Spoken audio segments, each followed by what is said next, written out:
another edition of the Gold and Blue Nation podcast presented by Mountain State Oral and Facial Surgery, home of the Same Day Smile. Ryan Decker here in our Morgantown studio, joined by a very special guest, the former coach of the Arizona State Sun Devils and now a personality with D1Baseball.com and ESPN for their college baseball coverage. He is Coach Michael Patrick Rooney. Coach Rooney, thanks for being with us once again. 4 years in a row we've had you on the podcast. Nice to see you again.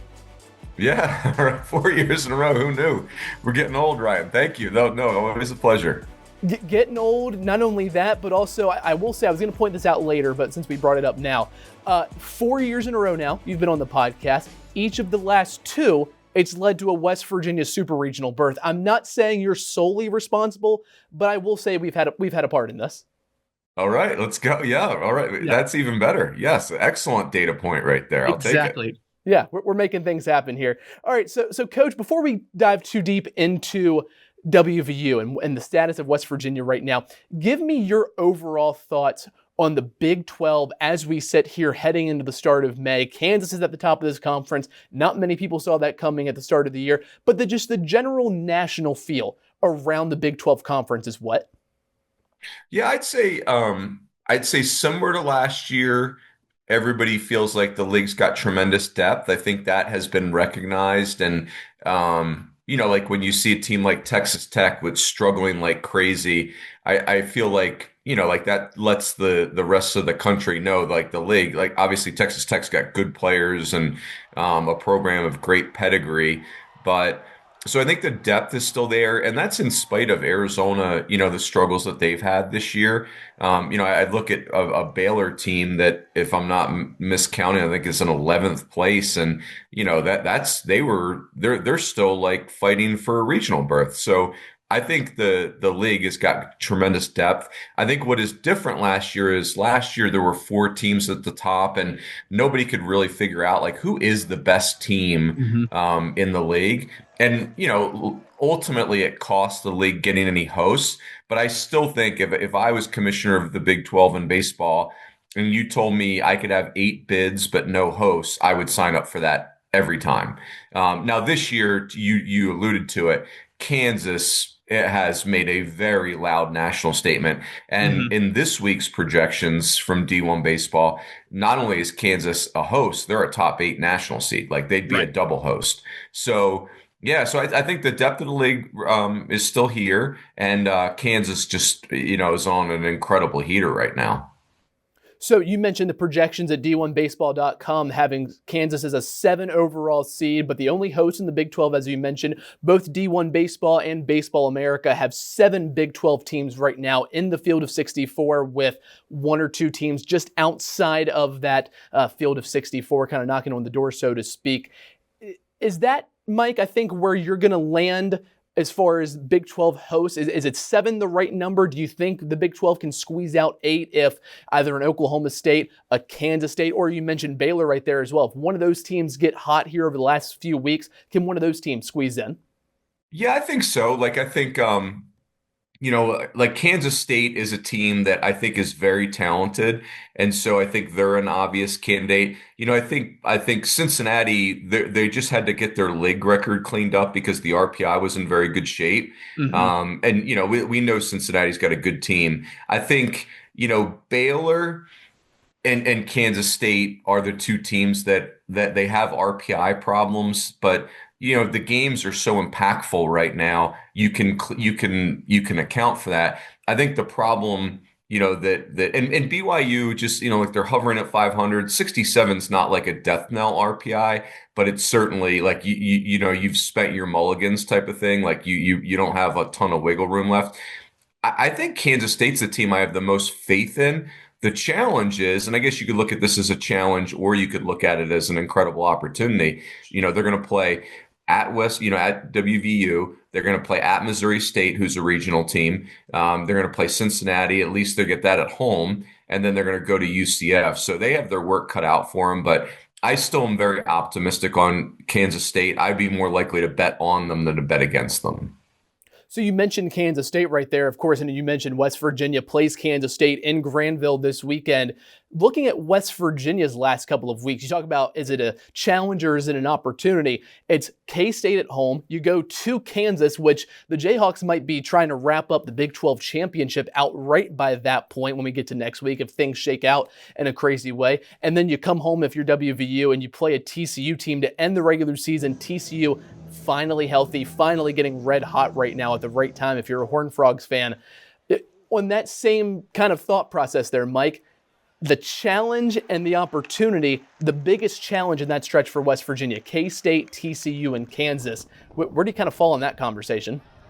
Yeah, I mean, you better play good baseball, right? Like, there's no room for error with that schedule like that.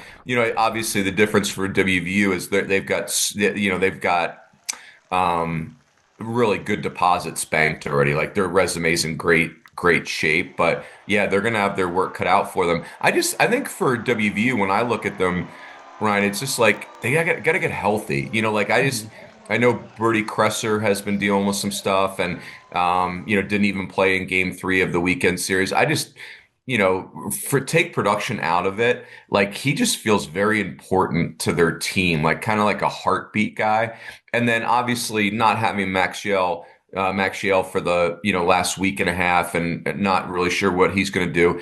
It sounds like they're taking it slow and trying to get him right, but he's just like a must-have, right? Like and that's not like just a West Virginia thing. Like, you take the clear number 1 arm off of any roster, and it gets really tricky. I guess the thing that's encouraging for WVU is last year's team, they are coming off back-to-back super regionals, as you mentioned, and last year's team did not play well down the stretch. They went 4-9 in their last 13 games going into regionals, and then they played great at Clemson. Mm-hmm. And so I still, like, I have great faith in this team. I saw them in Arizona State. They were awesome. I love the bullpen. I mean, there's just a lot to like. I think I just Yell and Kresser feel really important to me. So health aside, which you mentioned right there, West Virginia's unfortunately had to deal with this in the past. Think in 2024, coming off his All-American season, J.J. Weatherholt goes down. He misses roughly 15 games or so. Last year, Sam White missed some time, an important bat in the middle of the lineup. So West Virginia's unfortunately dealt with this, and they've survived it before in terms of Max Yale being hurt and Brody Kresser, as you mentioned. Aside from the health, Mike, what stands out to you right now about West Virginia, maybe why they're starting to sputter a little bit? Yeah, I mean, if you ask me, like, I actually think it would be those two things. Like when you have a guy that's kind of like your heart and soul player, but he's not. I'm going to speak about Brody Kresser's situation just from a prototype scenario, right? Like, hey, you've got a player that's got leadership qualities, who's been very important to your program. But he feels, he's battling an injury. He's distracted by an injury.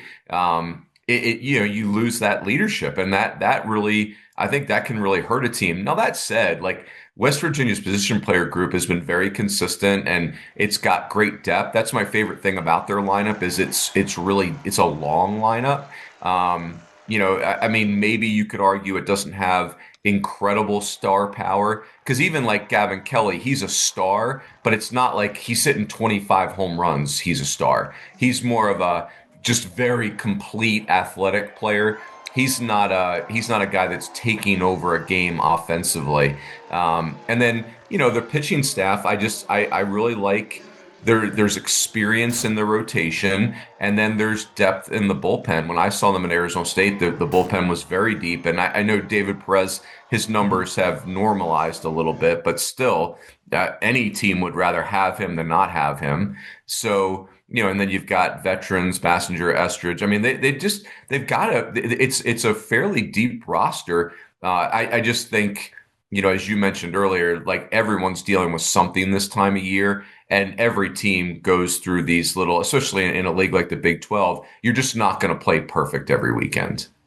Not to get hyperbolic here a little bit, but is this the deepest lineup maybe in the country that doesn't have a thumper? Because you mentioned it, like Gavin Kelly's not going to hit you 25 home runs. He's your superstar, but there's not really a thumper in this lineup at all. But it does feel like an incredibly long, just a tough out every single guy up and down the lineup.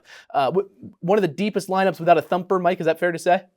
Yeah, I think it's, it reminds me a little bit of Coastal Carolina's lineup Okay. where, obviously Coastal played in the CWS finals last Mhm. year without their catcher, Caden Bonine, was a star player, but he was more like just a very good offensive player, and his defense was his calling card, his bat to ball skills, not that he's going to hit you 30 home runs. But, like I think West Virginia is wired like Coastal Carolina, where they're just wired for winning baseball more than they are for, there are certain teams that like just they have several guys putting up these video game numbers. That's just not who West Virginia is going to be. But I do think their style lends itself to winning baseball because you don't have one player chasing some home run record or anything like that. You just have 9 players that are very focused on, hey, how do I do my job and pass the baton to the next guy? I think it's been part of West Virginia's secret sauce, quite honestly. Going back to Gavin Kelly here for a second, and I know you got a good look at him there in Arizona during that Arizona State series. From a talent evaluation standpoint, what makes Gavin stand out? Because like you think of the superstars WVU has had in the past here over the last several years. He's not necessarily a JJ Weatherholt where he's going to hit you 10 to 15 homers during a college season and bat nearly 450, right? He's not an Alek Manoah on the mound where he looks imposing. He's throwing 95 and striking 150 guys out in a season or whatever it was. But Gavin Kelly goes to bat, hits 400 during the conference here, during the overall season. And by the way, he's playing stellar defense at second and behind the plate. So from a talent evaluation standpoint, what stands out about Gavin Kelly? Why is he maybe a potential early round draft pick next year when you start looking at the MLB draft in 27? Yeah, I think if I had to give you like a really brief phrase, I'd say like he's an athlete who hits. Okay. You have to be careful with comps, but the person he reminds me of a little bit of is JT Realmuto of the Phillies, because if you followed Realmuto's like amateur career, he was a small town Oklahoma kid who was like this, could have been a Division I quarterback, could have been a Division I wrestler, could have been, Division I anything he wanted to. And Gavin Kelly to me has got that vibe where he could have been a Division I quarterback, he could have been a Division I point guard. Like he just kind of feels like he's good at everything. The batting average obviously stands out. Like you said, he's hitting nearly 400, but just defensively, he's an outrageously good catcher. It looks like a shortstop playing catcher. It's just very fluid. There's no stiffness. He can really, really throw.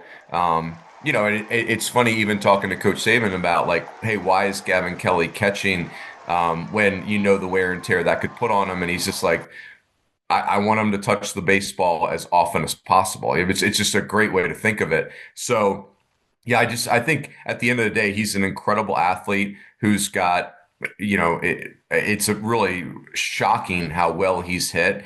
To hit 400 in Division I college baseball, that is not easy. My children's dentist had referred us here for their wisdom tooth extraction. I'd actually had the same procedure performed here some years earlier, so I felt very confident that this was the right practice for my family. We've always had a great experience with Mountain State. Everyone from the front desk to the attending doctor to the nurse to the aftercare. We were very satisfied with the result, as was our dentist. I would certainly recommend this practice very highly, and absolutely a 5-star experience for us. Searching for a mortgage lender that's 100% local, personal, and focused on home loans? First Green Mortgage has been serving West Virginia for more than 35 years, and they can assist you with every step of your home ownership journey. Visit them in Bridgeport or Morgantown or at fgm.bank. Yeah, not easy at all. And luckily for WVU, they've had a couple of guys to do that here over the last handful of years, or at least be close to it in some respect. Mike, looking ahead a little bit to the postseason, obviously the Big 12 tournament coming up at the end of the month out in Surprise, Arizona, but then the NCAA tournament is right around the corner, really, as we walk into May. West Virginia projected as a 2 seed right now. We talked about them not having a big power bat in the lineup. Right now, I think it's 27 home runs on the year entering this weekend series with Kansas State. I asked you a similar question last year. Is there an ideal regional for West Virginia to be in because of their lineup. Like, I can't imagine going into Athens to play Georgia, or going into Atlanta to play Georgia Tech, or going down to State College to play Texas A&M. I can't imagine that's ideal for West Virginia, given how those hosts would be playing versus the style of WVU. But is there an ideal situation for West Virginia maybe as we look toward the NCAA tournament? Yeah, I just think it's interesting. Like I do this too. Like I tend to think about, okay, this team in this ballpark, but then I think, West Virginia is a great example. Like Clemson is a ballpark that can play tiny, and West Virginia was able to win that regional last year because the other teams in that regional weren't able to take advantage of it. Like Clemson wasn't an elite power hitting team, and neither was Kentucky. And so I think, okay, if you get sent to Athens, that's a problem because Georgia's sitting there. And not only is the park play small, but Georgia knows how to make it play small. And so I think that's there are other teams that are wired like this too, like a Coastal Carolina, they'd be a host. Southern Cal is kind of wired this way. So, hey, West Virginia did really well in a West Coast regional. I think the West Coast would be great. I just think what you want to avoid, if you can, is a park that plays very small with some teams that can take advantage of that. But all that said, just because teams can hit for power doesn't mean they will hit for power. I think if you're West Virginia or any team, whatever your superpower is, you just have to execute it that weekend. By the way, I want to apologize to Kendall. I know I said State College. I meant College Station for A&M. So I can feel Kendall looking at me. I can feel it. That's right. Nebraska, would that be an interesting scenario for WVU? Like, you just get Nebraska, West Virginia, and two other scrappy mid-major or teams that just kind of scrap it up in the regular season. Just put those four in a regional and let them beat each other up, right? That would be fun. Like Haymarket Park, Nebraska's facility. It's fun. Like, they've had great environments, those types of things. I think that'd be a cool place to get sent. I do like this year they're doing these pods for teams 17 to 32 to try and make sure that there's a little bit more geographic parity as opposed to just lumping regional teams in together. So that will be fun. But yeah, if West Virginia gets sent to Haymarket Park in Lincoln, Nebraska, that'd be a blast. I've heard you all talk about all season long how great of an environment that is there at Haymarket. I think it would be great to see, especially we know how well WVU fans travel anywhere, so it'd be a great environment there. A couple more here for you, Mike, and we really appreciate you being here with us. Big 12 tournament, May 19th through the 23rd there at Surprise Stadium in Surprise, Arizona. The top 12 teams in the Big 12 will punch their ticket there. Mike, I know you're an Arizona resident, so as our Arizona expert, some tips, tricks, recommendations for WVU fans who might be heading out to Surprise for the Big 12 tournament at the end of the month? Well, I would say this. I think you'll be, I think people, first of all, it's not Globe Life, right? Like, Globe Life was a big league stadium, and that was amazing. Although, you're basically playing in an empty stadium too, which is, it is what it is. But personally, I loved it. I thought it was so cool. But, Surprise, I think people will be, no pun intended, people will be surprised because you're going to be nervous about the weather, right? Like, it is going to be toasty. And so the first thing that you want to do is absolutely, it will be sunny. It would be shocking if it rained. Make sure you're drinking tons of water. You cannot hydrate enough when you're out here. The Rangers on the Royals Complex, Surprise Stadium, it's gorgeous. It's a beautiful place. It's one of my favorite spring training sites out here in Arizona. You can stay out in Surprise. It's about an hour west of Phoenix, and it's a nice town. I think if I was someone visiting, I'd want to stay in Surprise. So very, very convenient place. It will be very, very hot, and that's all there is to it. But that's better than very, very cold. And I think people will enjoy it. I think it's a beautiful ballpark. Love to hear it. Excited for West Virginia to get out there and hopefully make a little bit of noise and surprise. Globe Life was not overly friendly to the Mountaineers. They had great success out there at Chickasaw Bricktown Ballpark in OKC, so hopefully Surprise maybe a little bit more friendly to the Mountaineers. Last one here for you, and Mike, this is off the wall. It's not really relating to WVU at all. Had a conversation this week with Steve Sabins for the WVU Coaches Show. And of course, fans here in the Mountain State can watch that exclusive conversation on the WVU Coaches Show Saturday morning throughout the state. And West Virginia last weekend, Mike, played this 13-inning game that stretches over 2 days against Cincinnati. So I asked Steve, do you want to see college baseball adopt, whether it's the Major League Baseball extra innings rule with the ghost runner at second, any of these other rules that leagues have tried to try to cut down on the amount of extra innings you might play? And he said two things that stood out to me. One, no, he wants to play straight up for as long as they will allow college baseball to play straight up. But he told me the other thing he said was, they actually, at the home plate umpires meeting before the game with the coaches, they give you the option, do you want to play straight up or a different style? He didn't specify what the style is, but play a different style. My question to you is, two-part here. Have you ever heard of coaches disagreeing in that meeting of what they would like to do? And then how does that get determined? And then two, Coach Rooney, to put you back in the dugout, would you want to play straight up in today's college baseball, or do you want to do the ghost runner rule or any other type of extra innings rule, maybe to just try to cut down on those extra innings a little bit? Interesting. Yeah, I think what Coach Sabes is referring to is non-conference games, not conference games. I'm almost certain that conference games, that has to be predetermined. But I do think it's interesting. I totally understand the coach perspective, but you and I, Ryan, we're in the marketing the game mode, right? Like, we have to sell college baseball. So it hasn't happened in the Big 12 quite yet. But in the SEC especially, and the ACC a little bit, we are seeing game times creep up again on us. Teams have figured out how to game the pitch clock system. And so I'm in favor of everything. It's better for the game if we have more consistent game lengths. So I'm with you. Yeah, so like 10-run rule, I'd like to see it be across the board.